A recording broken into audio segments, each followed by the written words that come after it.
Okay, dear students, today's class is about laser, and we already know the definition of the laser. Laser definition అంటే ఏమిటో తెలుసుకున్నాం. Laser తాలూకు లక్షణాలు అంటే ఏమిటో తెలుసుకున్నాం. ఏ కారణం చేత లేజర్ అనేటువంటిది మనకి సాధారణ కాంతి కిరణం కంటే ప్రయోజనకరమైనది. Why it's most useful than the ordinary visible light ray. We learned already in the previous class. Once again I review that and go for the laser principle. జాగ్రత్తగా వినండి. లేజర్ డెఫినేషన్ అంటే light amplification by the stimulated emission of radiation. Light amplification by the stimulated emission of radiation. లేజర్లో ఉండేటువంటి ముఖ్యమైనటువంటి లక్షణాలు ఏంటంటే, ఒకటి high degree of coherence, high directionality, extraordinary monochromaticity and high intensity. So these are all the important features and characteristics of the laser. First, high degree of coherence, సంబద్ధత, అత్యధిక సంబద్ధత కలిగినటువంటి కాంతి కిరణాలు. అంటే ఎక్కువ లేజర్ కిరణాలు ఒకే సంబద్ధత కలిగి ఉండడం వల్ల, అవి ఒకే దశాభేదాన్ని ఒకే ప్రావస్థలు ఉండటం వల్ల మనకి అధ్యారోపణం చెంది అత్యధిక కాంతి తీవ్రత ఎక్కువ తక్కువ కలిగినటువంటి, ఎక్కువ కాంతి తీవ్రత కలిగినటువంటి లేజర్ కిరణాలు మనకి ఇవ్వగలదన్నమాట. అది కోహరెన్స్లో ఉండేటువంటి లాభం. కోహరెన్స్ అంటే సంబద్ధత. హై డైరెక్షనాలిటీ అంటే ఎన్ డైరెక్షన్స్లో కాకుండా మనం ఏ డైరెక్షన్లో అయితే లేజర్ని మనం ప్రొడ్యూస్ చేసామో ఆ దిశలోనే మొత్తం కాంతి పుంజం అంతా మనకి ఆ లక్ష్యాన్ని, టార్గెట్ని రీచ్ అవుతుందన్నమాట. అది హై డైరెక్షనాలిటీ తాలూకా ఉపయోగం. అంటే కోహరెన్స్ సంబద్ధత, డైరెక్షనాలిటీ అంటే దిశాత్మకత. ఎక్స్ట్రాడినరీ మోనోక్రోమటిసిటీ అంటే ఏకవర్ణము. మోనోక్రోమ్ అంటే ఏకవర్ణము. ఏకవర్ణం అంటే ఒకే వర్ణం కలిగినటువంటి, అంటే తరంగదైర్ఘ్యం చాలా నేరో వేవ్ లెంత్, తక్కువ తరంగదైర్ఘ్యంలో మనకి కాంతి పుంజాన్ని పొందడం అనేది కష్టము. అటువంటిది లేజర్ ద్వారా సాధ్యం అవుతుంది. ఏకవర్ణం అంటే ఇక్కడ పౌనఃపున్యము, తక్కువ తరంగదైర్ఘ్యం అంటే the width of the wave length is narrow అని అక్కడ అర్థము. మోనోక్రోమటిసిటీ అంటే ఏకవర్ణ కాంతి తరంగదైర్ఘ్యాన్ని, కాంతిని కలిగి ఉండటం అనమాట. అది లేజర్ ద్వారా రీచ్ అవ్వగలం. హై ఇంటెన్సిటీ అంటే అత్యధిక తీవ్రత కలిగినటువంటి కాంతిని మనం పొందగలం. These are all the 4 important features of the laser rays. So laser అనేది ఎలా ప్రొడ్యూస్ చేయబడుతుంది అనేది చూద్దాం. లేజర్ గురించి తెలుసుకోవడానికి ముందుగా ఈ 5 డెఫినేషన్స్ మనం తెలుసుకుందాం. వాట్ ఆర్ దీస్ 5 డెఫినేషన్స్ అనేది ఒకసారి చూసినట్లయితే, the first one is the spontaneous absorption, స్వచ్ఛంద శోషణము. స్పాంటేనియస్ ఎమిషన్, స్వచ్ఛంద ఉద్గారము. ఎమిషన్ అంటే ఉద్గారం, అబ్జార్ప్షన్ అంటే శోషణం. స్టిమ్యులేటెడ్ ఎమిషన్, ఉత్తేజిత ఉద్గారం. స్టిమ్యులేట్ చేయడం అంటే ఉత్తేజితం చేయడం అనమాట. ఉత్తేజిత ఉద్గారము. పాపులేషన్ ఇన్వర్షన్ అంటే జనాభా తారుమారు. పాపులేషన్ అంటే జనాభా, ఇన్వర్షన్ అంటే తారుమారు. వాళ్ళు గుర్తుపెట్టుకోండి. ఈజీ. మెటాస్టేబుల్ స్టేట్స్, మధ్యస్థ శక్తి స్థాయిలు. These 5 terms are very much important and sometimes may ask for the short answer questions. So for now we go for the definitions. ఎట్లా ఉన్నాయండి elaboration of the definitions. First the spontaneous absorption. Spontaneous absorption అంటే ఏమిటి? ఇక్కడ already నేను దీని గురించి చెప్పానంటే class చేసేసాను, కానీ చిన్న టెక్నికల్ ఎర్రర్ వల్ల మళ్ళీ చెప్పాల్సి వచ్చింది కాబట్టి అది అలా ఉంచేసాను. ఇక్కడ ఒకసారి మళ్ళీ నేను చెప్తున్నాను చూడండి. ఇది ఇందులో చెప్పుకునేది స్టిమ్యులేటెడ్ ఎమిషన్లో వస్తుంది. ఇది దాన్ని పక్కన పెడితే ఫస్ట్ స్పాంటేనియస్ అబ్జార్ప్షన్ అంటే ఏమిటో ఇక్కడ చిన్నది చెప్తాను చూడండి. మనకు తెలిసి ఏవైనా 2 శక్తి స్థాయిలు మనం తీసుకున్నట్లయితే, శక్తి స్థాయిలు భూశక్తి స్థాయిని E1 అని, ఉత్తేజిత శక్తి స్థాయిని E2 అని అంటాం. మనకు తెలుసు E2 అనేటువంటిది E1 కంటే ఎక్కువ అని. ఇది చిన్నప్పటి నుంచి నేర్చుకున్నాం. భూశక్తి స్థాయి కంటే ఉత్తేజిత శక్తి స్థాయి యొక్క శక్తి ఎక్కువ, అంటే E2 is greater than E1. అదేవిధంగా భూశక్తి స్థాయిలో ఉండేటువంటి పరమాణువుల సంఖ్య ఎక్కువ సంఖ్యగాను, లెట్ సపోజ్ N1 అనుకో, నెంబర్ ఆఫ్ ఆటమ్స్. ఉత్తేజ స్థితిలో ఉండేటువంటి పరమాణువుల సంఖ్య తక్కువగాను, లెట్ సపోజ్ N2 అనుకోండి. అప్పుడు N1 ఎక్కువగాను, అదేవిధంగా N2 అనేటువంటిది తక్కువగాను ఉంటుంది. ఇది సహజంగా మనకి అబ్జర్వ్ చేసేది. So the ground state energy is lower than the higher energy state. Ground state's energy is lower than the higher energy state's energy. And the number of the atoms occupied in the ground state are much more higher than the number of the atoms occupied in the higher energy state.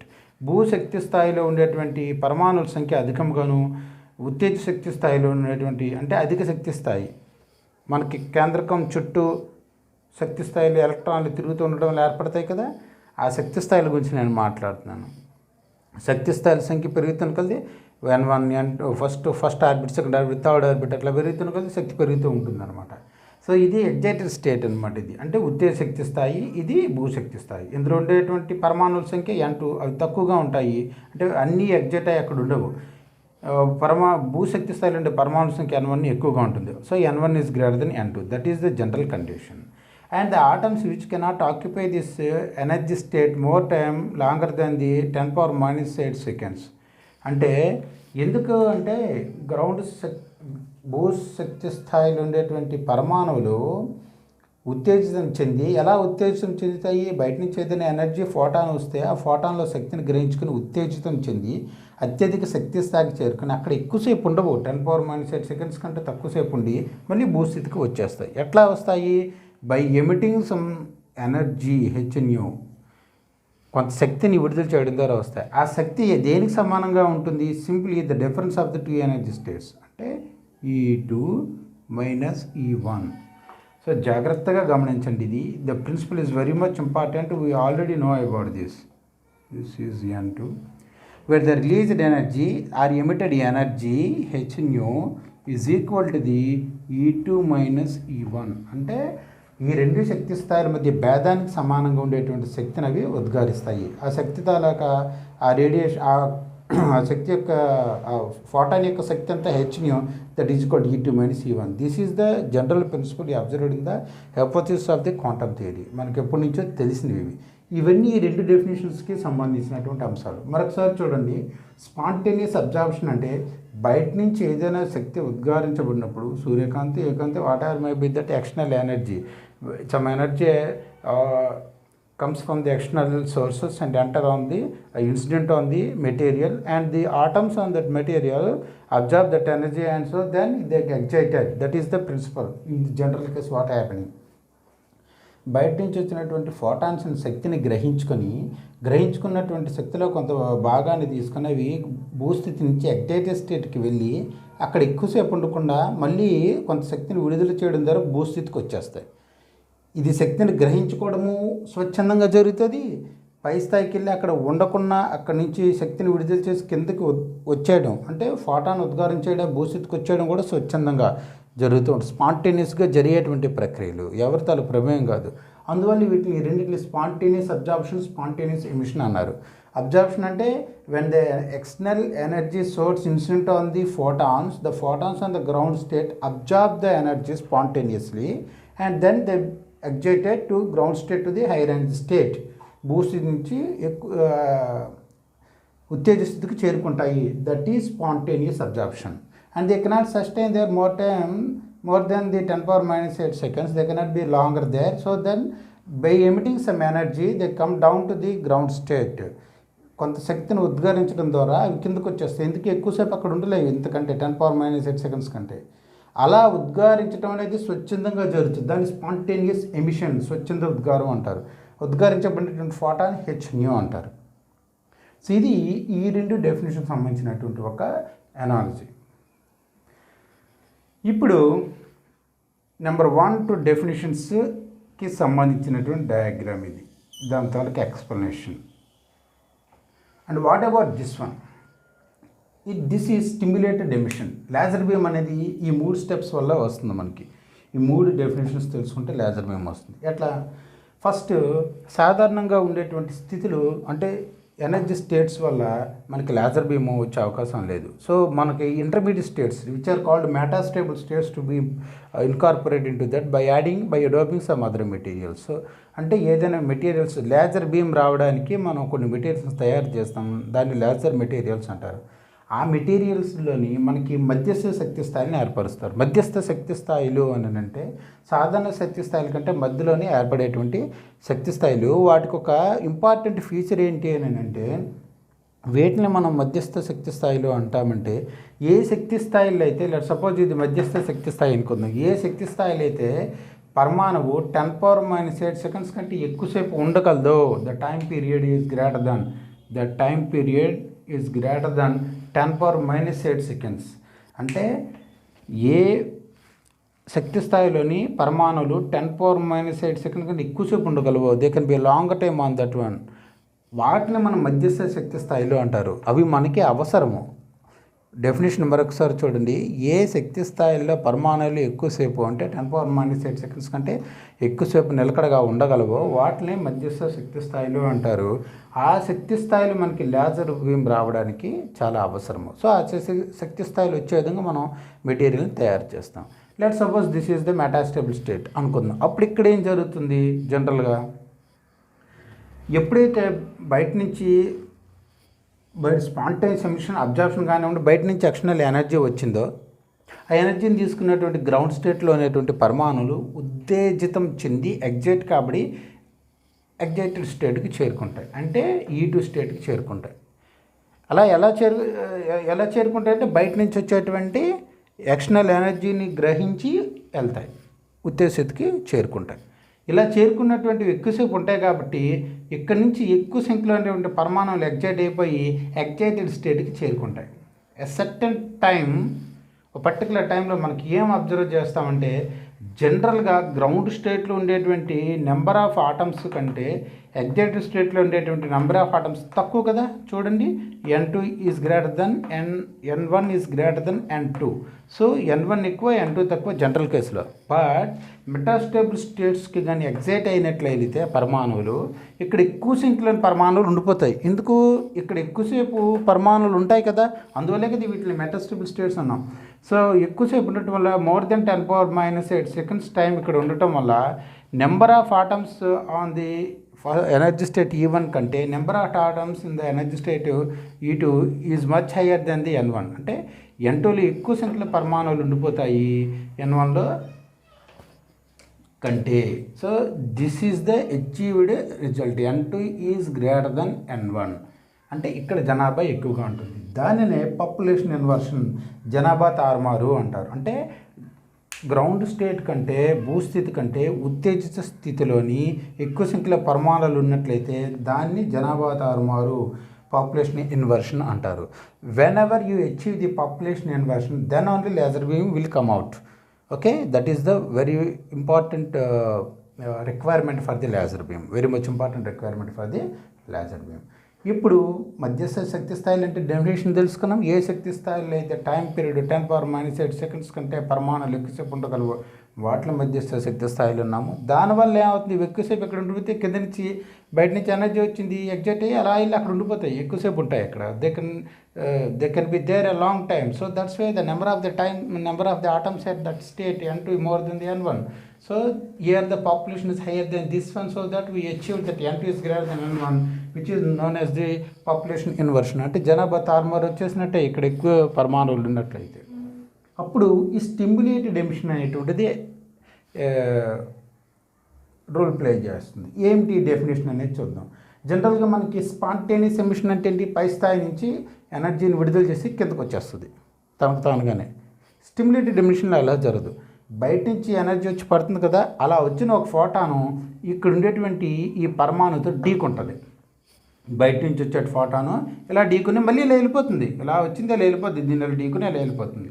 So this is incident photon, remember that. ఇలా వచ్చి ఢీకున్నదని చెప్తున్నాను అంతే. ఇలా వచ్చి ఎప్పుడైతే దీన్ని ఢీకున్నదో excite చేస్తుంది, stimulate చేస్తుంది. దీన్ని ఎగ్జైట్ చేస్తుంది అనకూడదు, స్టిమ్యులేట్ చేస్తుంది అందాం. దీన్ని స్టిమ్యులేట్ చేస్తుంది, ఉత్తేజనం చెందిస్తుంది. ఇది ఇక్కడ ఎక్కువసేపు ఉంటుంది కదా, అలా కాకుండా ఉత్తేజనం చెందిస్తుంది. అలా ఉత్తేజనం చెందటం వల్ల అక్కడ ఉండేటువంటి పరమాణువు కొంత ఎనర్జీని బయటికి విడుదల చేసి కిందకు వచ్చేస్తుంది భూస్థితికి. ఇది సహజంగా జరగలేదు, ఇది వచ్చి స్టిమ్యులేట్ చేయడం వల్ల జరిగింది. So that this is called the stimulated emission. So the external photon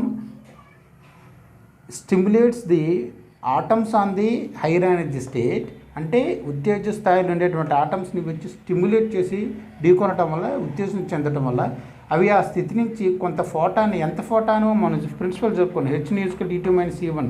this is general principle. Maybe numbers మారచ్చు కానీ ప్రిన్సిపల్ అదే, వాల్యూస్ మారచ్చు కానీ ప్రిన్సిపల్ అదే. బయట నుంచి వచ్చేటువంటి ఎక్స్టర్నల్ ఫోటాన్ దీన్ని ఢీకొనడం వల్ల కొంత శక్తిని, ఎనర్జీని విడుదల చేసి ఫోటాను మళ్ళీ భూమి మీదకి అలా వచ్చేస్తుంది గ్రౌండ్ స్టేట్కి. ఇది ఎక్కువ స్థాయి, ఇది తక్కువ స్థాయి కదా, ఈ డిఫరెన్స్ ఆఫ్ ఎనర్జీని ఎమిట్ చేస్తున్నారు కానీ ఈ తక్కువ స్థాయిలో అడ్జస్ట్ అవ్వలేదు. సో అప్పుడు ఇక్కడ నుంచి ఏమవుతుంది, బయటికి ఎమిట్ చేస్తుంది ఎనర్జీని, ఎనర్జీని. ఇది ఇన్సిడెంట్ ఫోటాన్, ఇది దీన్ని ఢీకొని దీని మట్టుకు దీన్ని ఇలా వెళ్ళిపోద్ది. ఇది ఢీకొన కానీ ఇది ఫోటాన్ విడుదల చేసి ఇది వచ్చేస్తుంది. అప్పుడు ఇక్కడ ఎన్ని ఫోటాన్లు ఉంటాయి బయటికి? two photons. One is the incident photon, other one is the emitted photon. Both are in the same phase. ఒకే పౌనఃపున్యం ఒకే దశా భేదాన్ని కలిగి ఉన్నటువంటివి. So they are in the coherent, so they become a higher energy wave.